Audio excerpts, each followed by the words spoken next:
Music से सही कर प्रस्तुति।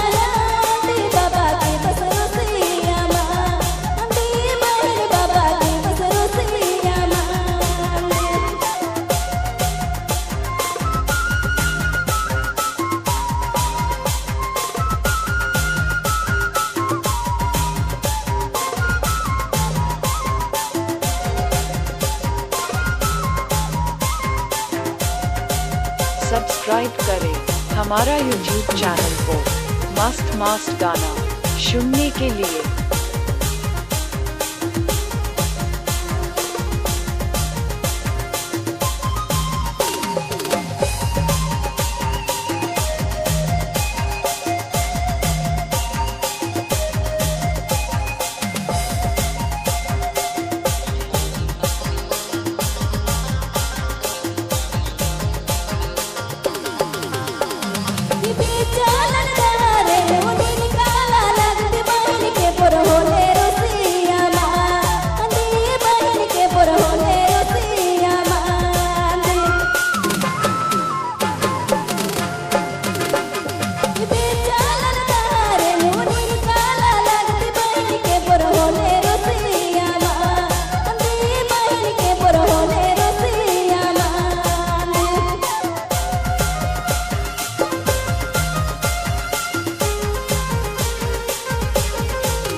आप लोग सुन रहे हैं मुकेश म्यूजिक से सही कर प्रस्तुति।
मुकेश म्यूजिक से सही।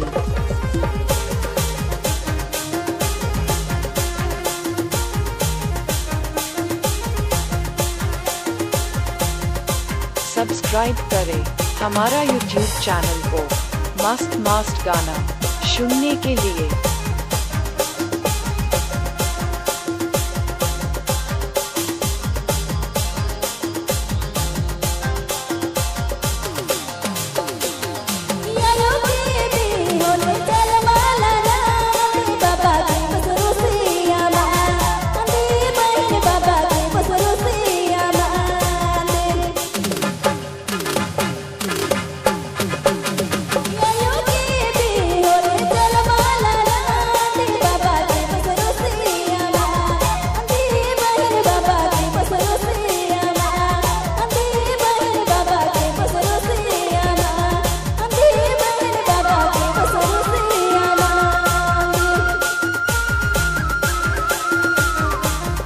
आप लोग सुन रहे हैं मुकेश म्यूजिक से सही कर प्रस्तुति।